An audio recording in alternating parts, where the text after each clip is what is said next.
Viens par là, j'ai une confidence à te faire. Pendant des années, moi-même, j'ai manqué d'estime de moi. Je n'aimais pas mes taches de rousseur, je n'aimais pas ma taille, parce que je mesure 1,78 m et pendant longtemps, je trouvais que c'était trop grand pour une femme. Je n'aimais pas non plus ma poitrine, que je trouvais trop petite. Je me comparais souvent, je me regardais avec dureté et je voyais que ce qui n'allait pas. Et c'était pas seulement physique. À 20 ans, je rêvais d'être animatrice télé. Mais au fond de moi, je me disais, mais t'es qui pour faire ça? Je suis pas assez bien, je suis pas assez jolie, je suis pas assez fine. Et blablabli, et blablabla, je ne suis pas assez cela, je ne suis pas assez ceci, il y aura toujours mieux que moi. Oui. À l'école même, j'étais souvent première de la classe. Mais les rares fois où j'étais deuxième, je m'effondrais en larmes. Deuxième. Pas dernière, pas mon échec scolaire.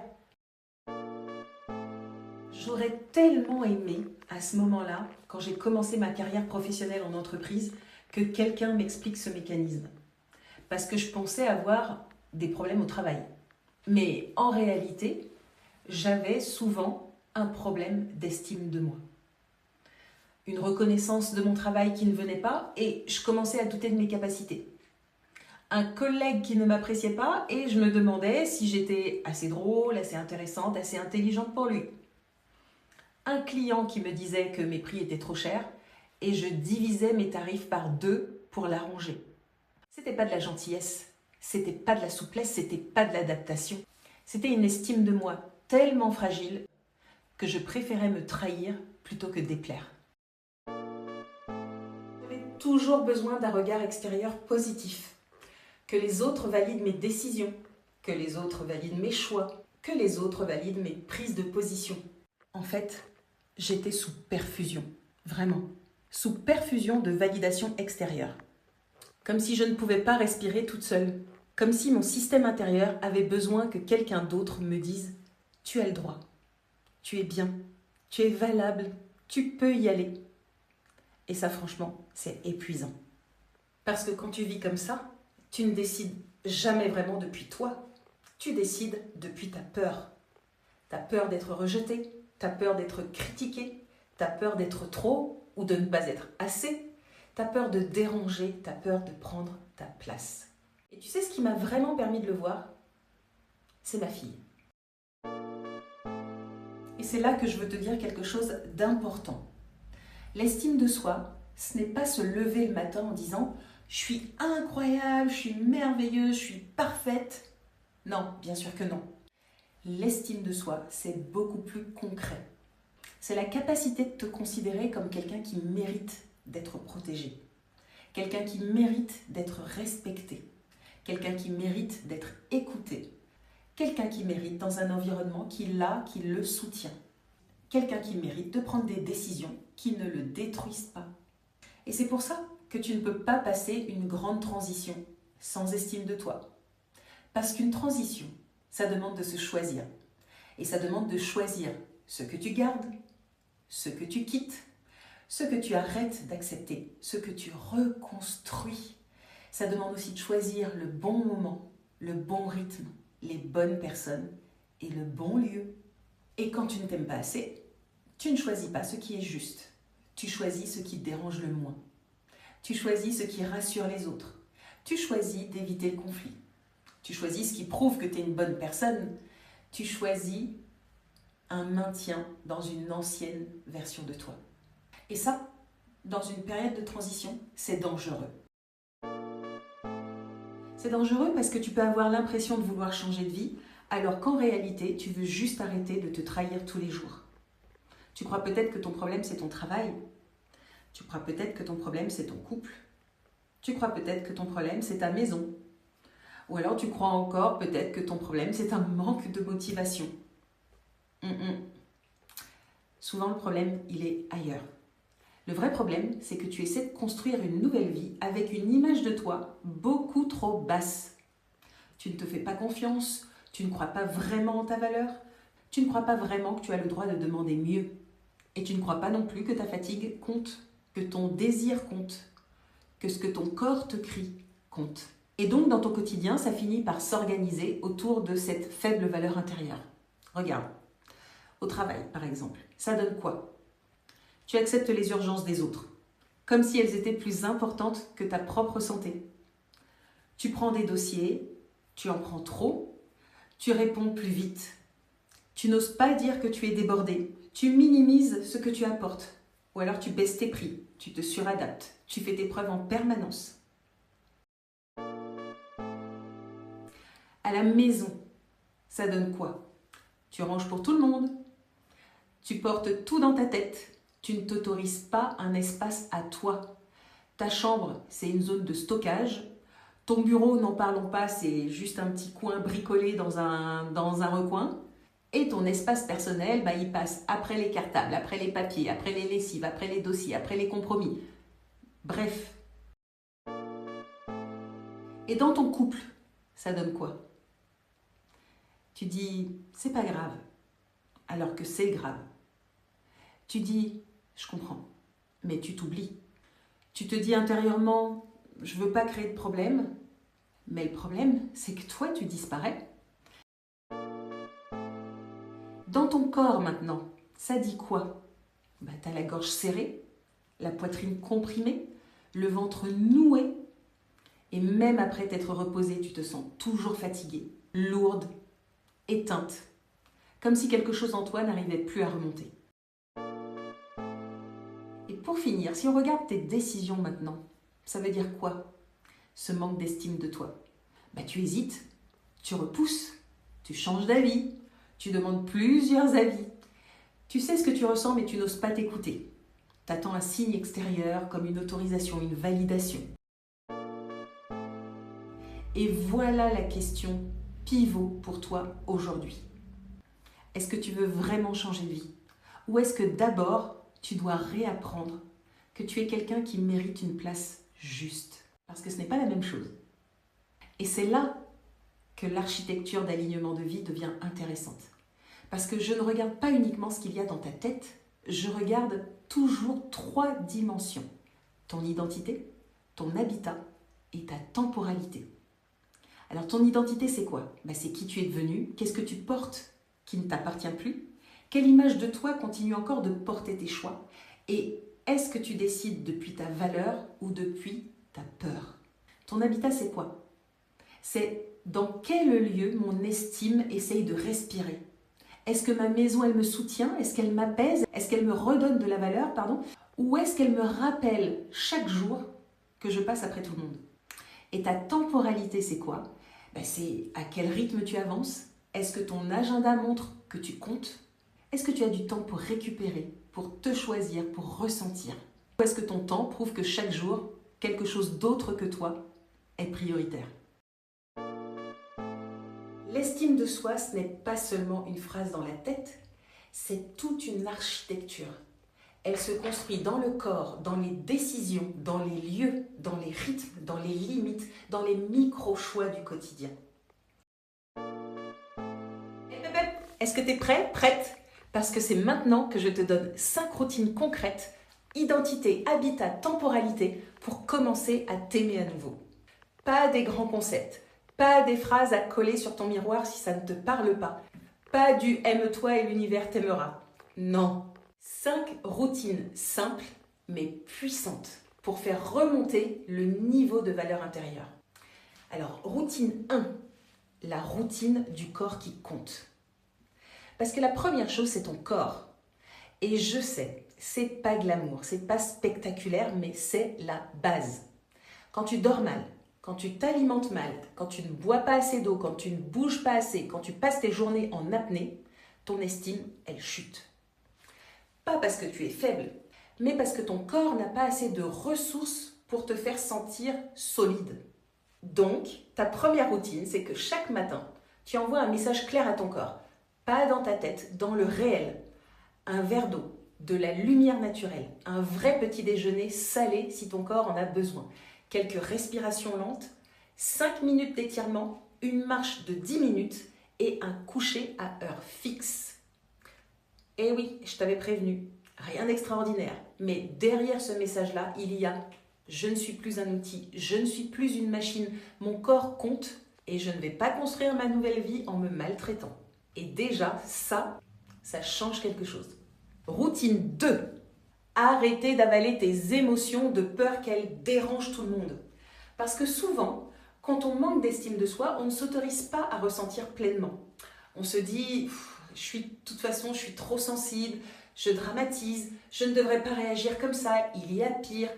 Oui, il y a toujours pire, mais ce que tu ressens mérite quand même d'être écouté. Donc la routine est simple. Quand une émotion monte, au lieu de la juger, tu fais une pause. Tu respires, tu poses une main sur ton cœur, l'autre sur ton ventre, et là tu la nommes. Oui, tu la nommes. Est-ce que là je me sens humiliée, rejetée? Est-ce que je me sens invisible, en insécurité, voire même utilisée?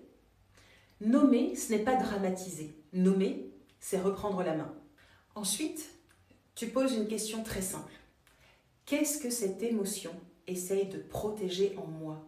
Parce que très souvent, derrière une réaction, il y a une valeur blessée.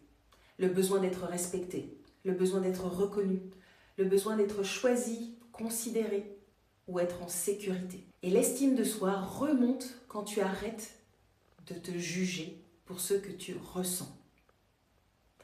3. Troisième routine, avant de dire oui, tu vérifies d'où vient ton oui. Parce que beaucoup de personnes ne manquent pas d'estime de soi dans les grandes déclarations. Non, elles manquent d'estime de soi dans le quotidien. Le oui, je peux t'aider. Oui, je peux prendre ce dossier. Oui, je peux attendre. Oui, c'est pas grave. Oui, je vais m'adapter. Oui, je vais baisser mon tarif. Oui, je vais venir même si je suis épuisée. Oui, je vais faire comme si ça allait. Et non.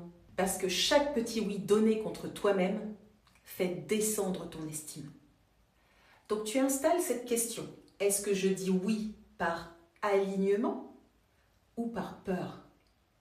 Peur de décevoir, peur de perdre l'amour, peur de perdre un client, peur de perdre ma place, peur d'être jugé, peur d'être moins aimé.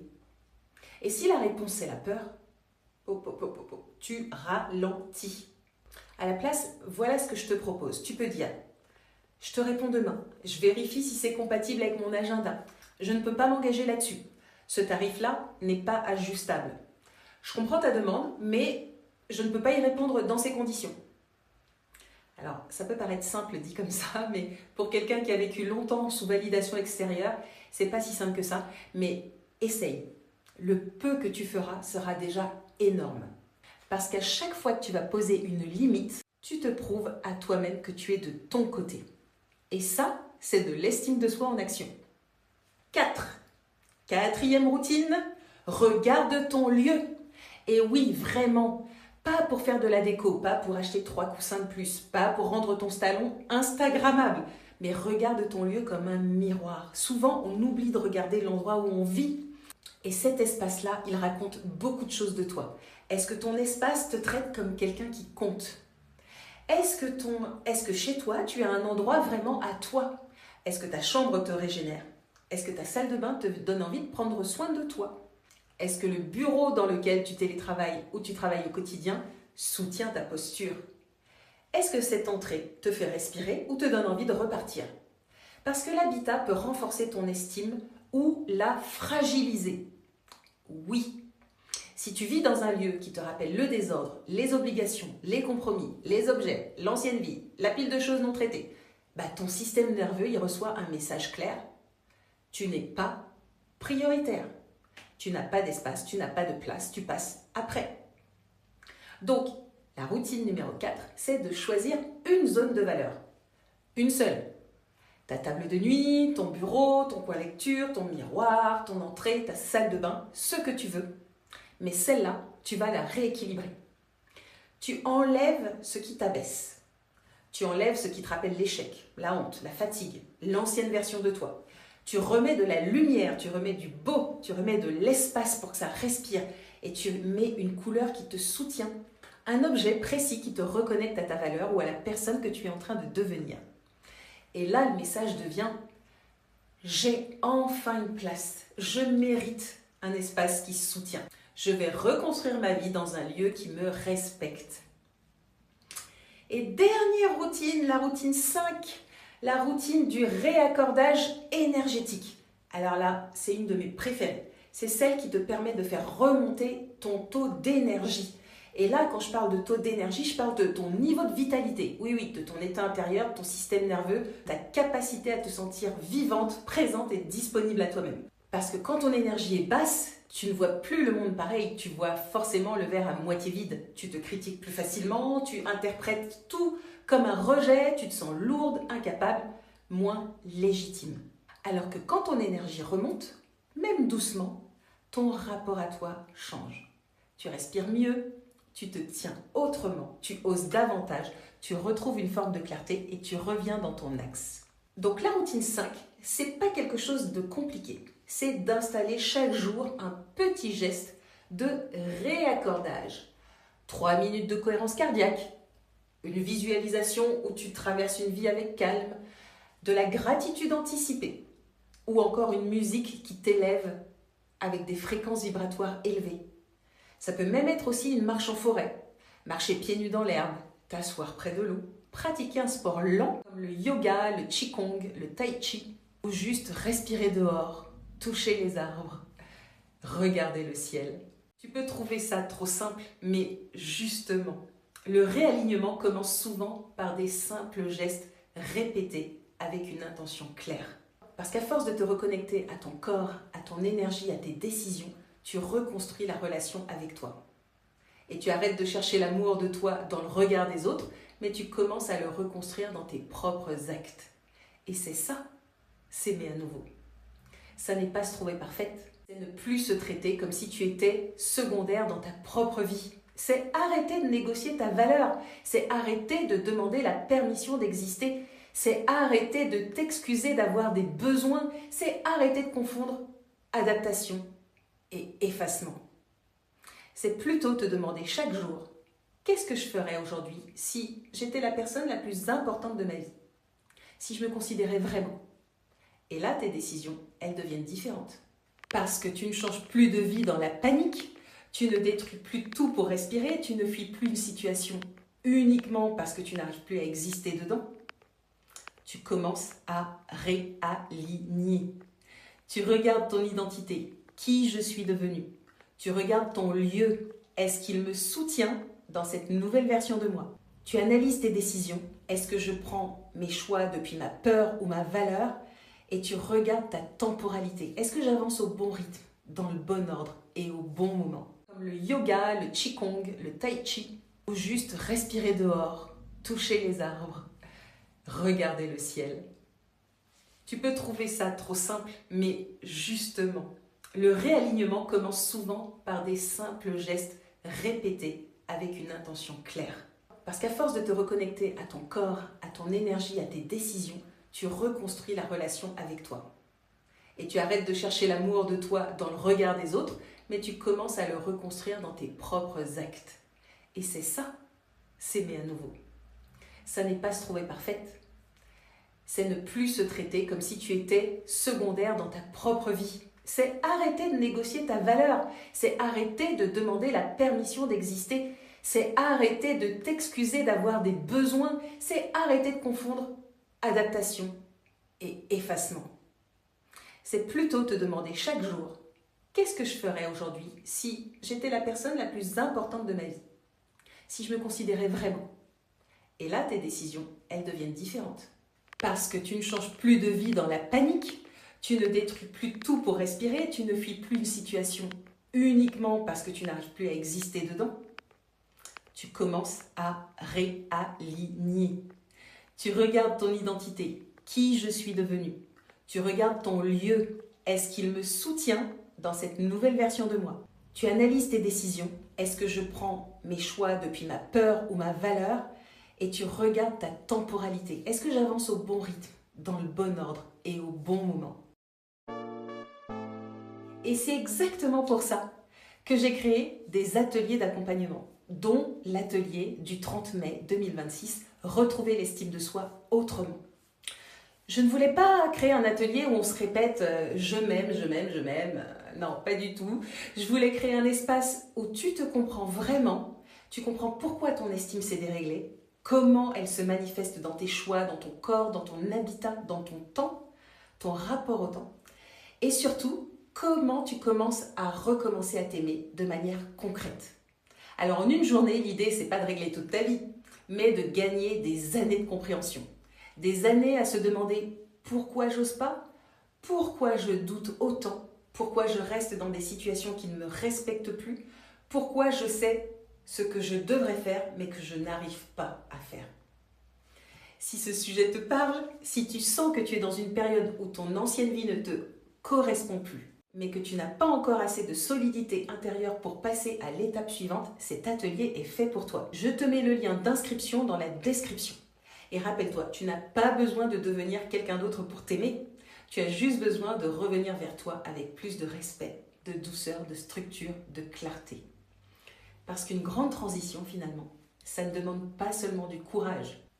Ça demande une estime de soi suffisamment solide pour ne plus construire ta vie contre toi-même. Révéler, rééquilibrer, restructurer. Car de l'alignement naît l'épanouissement. Je m'appelle Wina Lemoine, j'ai créé l'architecture d'alignement de vie. Il s'agit de réaligner ta vie, ton identité, ton lieu, tes décisions.